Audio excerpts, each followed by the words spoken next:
ओम नमस्तुभ्यः। अहिंसा परमो धर्म की।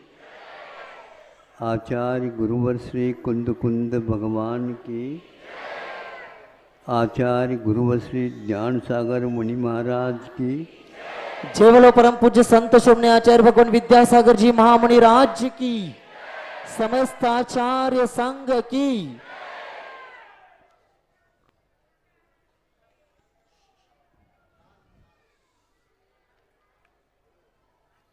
दिवाली नजदीक आ रही है।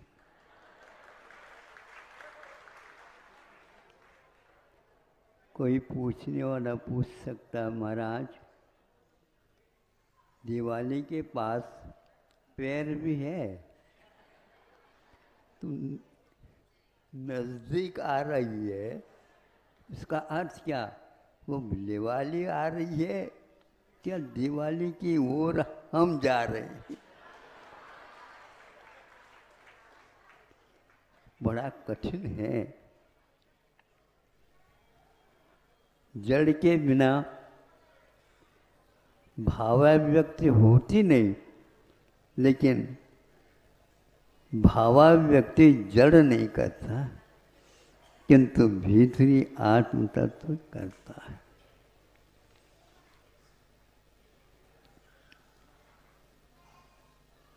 अपने यहाँ संगी और असंगी दो भेद पंचेंद्रियों के बताए हैं। एक वह जीव सुन रहा है, क्या सुन रहा है इसका उसके पास उत्तर नहीं। वो सुन तो रहा है, लेकिन क्या सुन रहा है ये उसके पास उत्तर नहीं। उत्तर श्रवण के बाद ही मिल सकता है, किंतु मिले यह नियम नहीं है, क्योंकि असंगी होने के कारण। आप लोग अपने ध्यान को एकाग्र करिए तो ये समझ में बात आएगी। दिवाली आ रही है या दिवाली की ओर हमारा परिणम हो रहा है। काल को वैसे व्यवहार में चक्र कहा है। काल घूमता नहीं और चार गतियों में जीवात्मा घूमती रहती है। कितने काल व्यतीत हो गए, ये बोध असंगी को नहीं होता, किंतु संगी को भी पूर्ण बोध नहीं होता। वो मान लेता है भगवान ने इसको देखा है और हमने भी उसको सुना है। भगवान कभी अन्यथावादी नहीं होते। हम लोग अन्यथावादी हो सकते हैं, किंतु भगवान कभी भी अन्यथावादी नहीं हो। जब तक वो भगवान नहीं बने तब तक उनके पास बोध ज्ञान चेतना आदि सब कुछ थी, लेकिन वो मौन रहे, क्योंकि अनंत का बोध उन्हें भी नहीं था। और हम जल्दी जल्दी उत्तर दे देते जैसे केवल ज्ञान हो गया हो। बहुत कठिन है, समझाने के लिए कहा जाता है, किंतु अंतर जगत में जो घटित हो रहा है उसका अपने को संवेदन हो सकता है, किंतु ज्ञान भी हो ये नियम नहीं है। संवेदन के साथ कुछ न कुछ तो किसी का तो होता होगा, हाँ होता है, वो अपना ही होता है। पराया संवेदन तीन काल में नहीं होता। ये बहुत एक विषय ऐसा गंभीर है, आप लोग अपने भीतर अनुभूत कर सकते हो।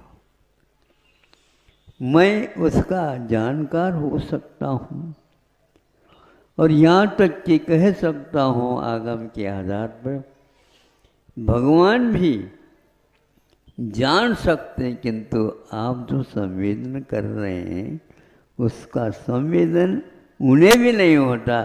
यदि पर का संवेदन होने लग जाए, आप रो रहे हैं तो उनको भी रुलाना चाहते हो। वो कभी भी संवेदन में उसको नहीं लाते। संवेदन में लाने का अर्थ केवल अपने तक ही सीमित है। आत्मा का बोध शब्दों के द्वारा हो भी सकता हो, नहीं भी हो सकता है, किंतु शब्दों के बिना अपना अनुभव हो सकता है, इसमें कोई संदेह नहीं। शब्दानुच्चारणे पे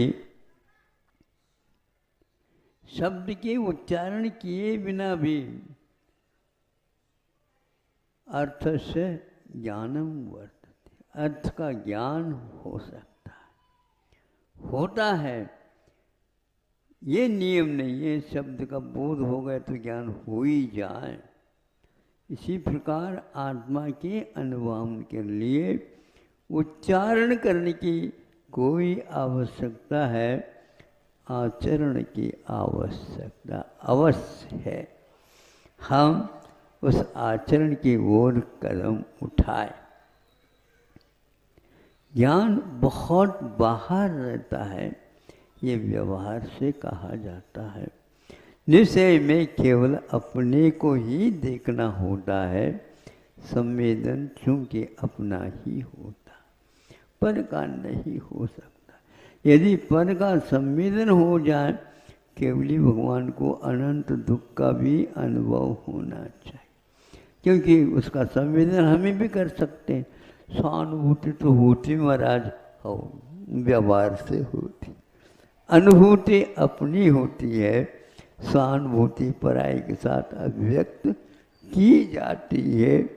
ये एक लोक व्यवहार है।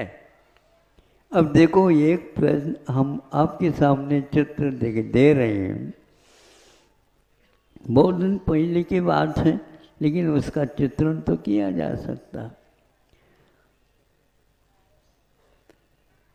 वो सर्कस की बात है और उसमें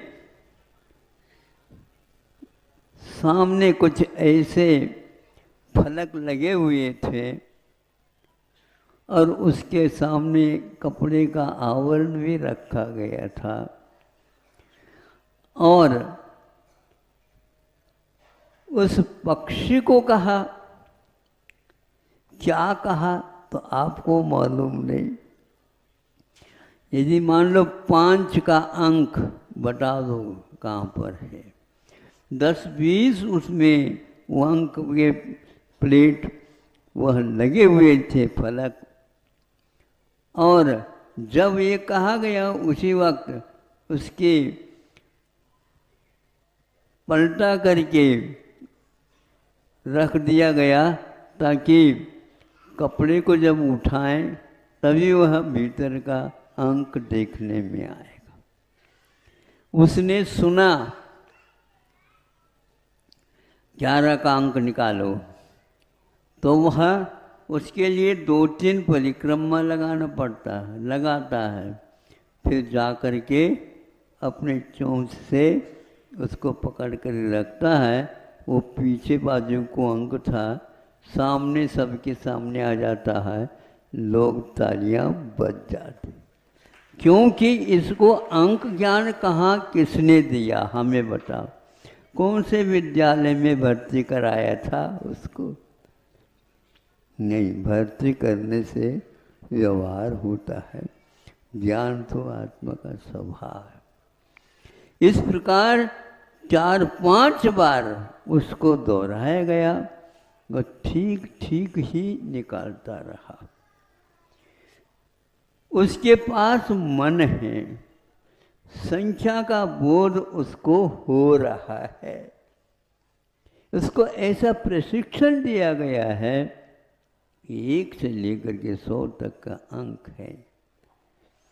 अब इसको 5 किसको बोलते हैं, 6 किसको बोलते हैं, सुन करके तो आप कह सकते हैं, लेकिन उसने 5 को सुना, 5 शब्द, और उस प्लेट के ऊपर जो लिखा हुआ था उसी को निकाल करके देख, इस सभा में बैठी हुई एक भी जनता में से उठ से आरोप बता दे,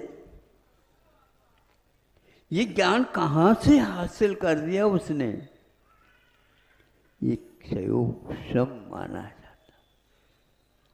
इस क्षयोपशम के कारण हमने जो पूर्व में ज्ञानावरण आदि कर्म के बंद किया, उसके आवरण रहने से उसका बोध आज वर्तमान में नहीं हुआ। इस बोध को लेने हुए हम कह सकते हैं 3 लोक में जानने योग्य तो बहुत है, ये पदार्थ जानने योग्य है, बहुत है, लेकिन आत्मा को प्राप्त करने के लिए 3 का बोध होना चाहिए, राग, द्वेष और मोह का अभाव। राग, द्वेष, मोह का अभाव हो जाता है, 3 लोक को जानने की कोई आवश्यकता नहीं है, 3 लोक को प्राप्त करना ही नहीं है, अपनी आत्म तत्व को प्राप्त करना है। कितना सरल है, किंतु हम लोगों ने उसको समझा नहीं। कुंद कुंद आदि का आचार्य समेसर आदि ग्रंथों में ऐसा उल्लेख किया, सत्यम न जान दे जम्मा, शास्त्र जानता नहीं है। क्योंकि जानता इसलिए नहीं, सत्यम न जान दे किंची, कुछ भी वह शास्त्र को नहीं जानता, शास्त्र को नहीं जान सकता। ज्ञान का विषय जो बनेगा वही करेगा। इसलिए आचार्य कहते हैं उस शास्त्र से क्या मतलब है, उसका जो ज्ञेय पदार्थ है उससे मतलब है। उस ज्ञेय पदार्थ में भी हे भी होते हैं, ज्ञेय भी होते हैं और उपादेय भी होते हैं। उपादेय तो यह है राग द्वेष मोह का त्याग। यही एकमात्र तात्पर्य है। आप राग कर रहे हैं, राग का अनुभव हो रहा है, द्वेष कर रहे हैं, द्वेष का अनुभव होता है, उस समय राग का अनुभव नहीं होता। क्योंकि आचार्यों ने कहा जिस समय क्रोध का उदय रहता है, पेट में है वो क्रोध भरा हुआ, मान भरा हुआ, माया भरा हुआ, सब है, किंतु जिस समय क्रोध का उदय होगा तो आप क्रोध ही करेंगे, मान माया लोभ नहीं करेंगे। ये बात लगेगा। उस समय मान भी क्रोध के रूप में, माया भी क्रोध के रूप में, लोभ भी क्रोध के रूप में आएगा, लेकिन उसका संवेदन 3 शेष कषायों का नहीं होता है। ये क्रम है और यह सच है। किंतु वो जो जिनके पास कोई कषाय नहीं है, वो कैसे करते हैं? आप में क्रोध का उदय है इतना तो जान रहे हैं, लेकिन मान भी है, माया भी है, लोभ भी है, वो भी नहीं कर सकते इनके क्रोध का, मान का, सबका उपदय है। क्योंकि उन्हीं ने बताया संवेदन इसको क्रोध का ही होता, दूसरे का नहीं। इसी प्रकार वो भी जानते हैं कि क्रोध आपको हो रहा है, संवेदन उनको नहीं होगा।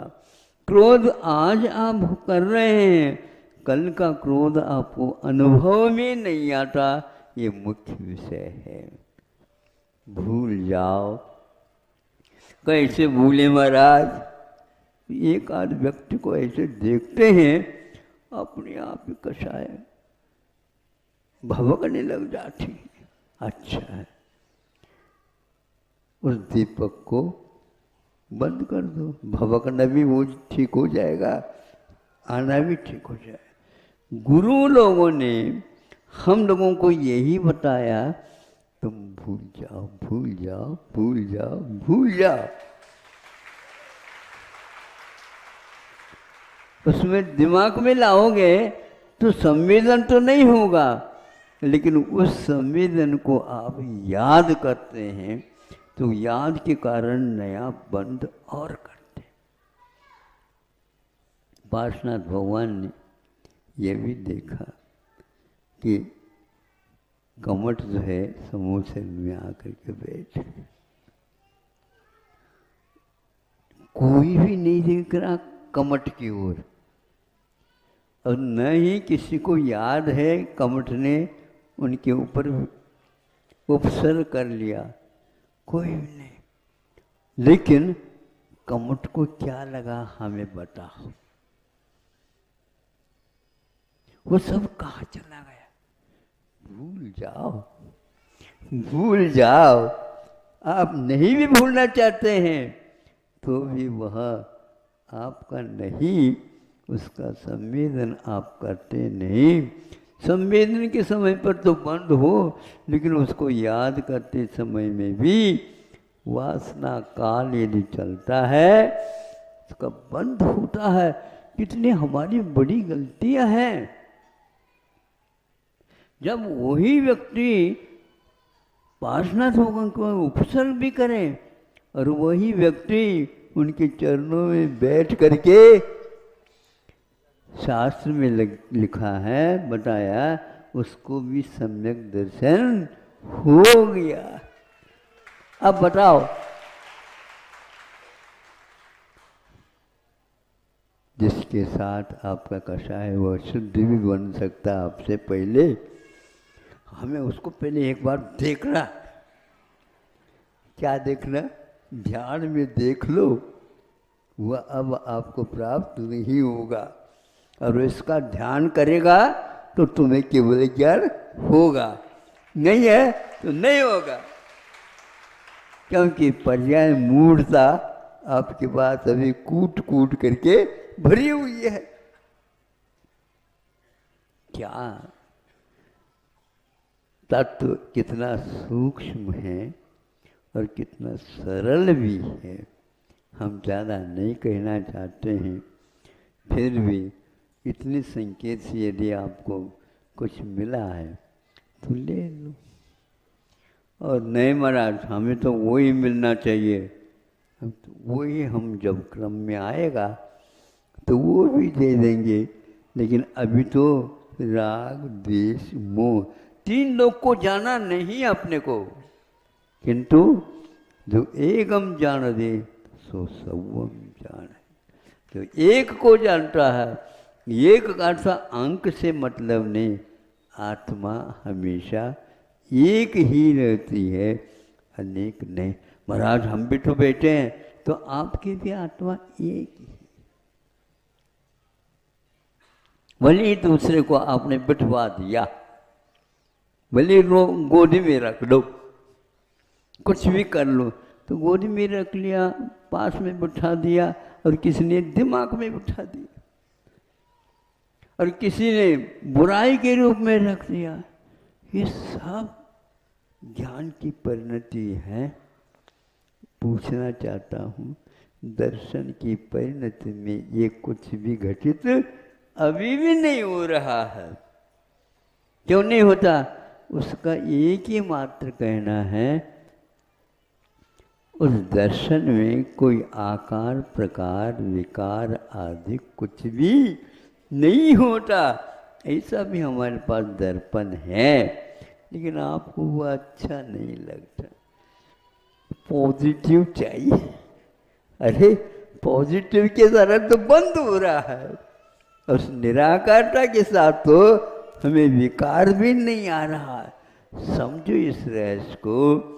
इसलिए बहुत दिन के चिर आशा में बन गए, किंतु अनंत काल तक यहाँ पर रहना नहीं है। कहाँ जाना? जहाँ पर आप भेज दो वहीं जाए। मैं अपने को भेजूं या आपको भेजूं, ये बता। कुछ तो सहारा मिलना चाहिए महाराज। तो सहारा तो नहीं मिलता, इशारा मिल सकता। ये और कुछ नहीं, ज्यादा इसके आगे कुछ है ही नहीं। तुम्हें क्या कर सकता हूं बताओ। बहुत अच्छा है, गुरु जी का स्मरण हो जाता है। तो यह गुरु जी ने हमारे लिए बताया था। कमठ भी वहाँ पर सम्यक दर्शन प्राप्त करता है, कर लिया है। इससे स्पष्ट है 20 रागी जिनदेव न राग रखते, न द्वेष रखते, न मोह रखते हैं, और न ही किसी वस्तु को बुद्धिपूर्वक वह जानना चाहते। जाना जाता है तो वाह, वह उसकी विशेषता है। ये पदार्थ ज्ञान के विषय बन जाते हैं। हमने तो उसको जानने का अभिप्राय नहीं रखा। भगवान के पास अब अभिप्राय नहीं है, केवल ज्ञान मात्र है। ऐसा हमें बार बार चिंतन करना चाहिए। और जो दूषित आत्म तत्व हुआ है, इसको राग और द्वेष और मोह से दूर करना चाहिए। इस प्रकार आचार्यों ने कषाय 4 होते हुए विचार के और 4 भेद करते हुए 16 रखा, किंतु राग द्वेष मोह को 2 में ही बांटा है। एक राग के रूप में और एक द्वेष के रूप में। कषाय 4 से, किंतु 2 ही भेद किया। और उसमें भी राग है तो द्वेष भी है, राग छोड़ो तो द्वेष भी छोड़ दो, छोड़ा जाता है। यही एकमात्र हम लोगों के लिए उपदेश मिला है। बोलो अहिंसा परमो धर्म की। जय बोलो परम पूज्य संत श्रमणी आचार्य भगवान विद्यासागर जी महामुनि राज्य की, समस्त आचार्य संघ की। आज दोपहर में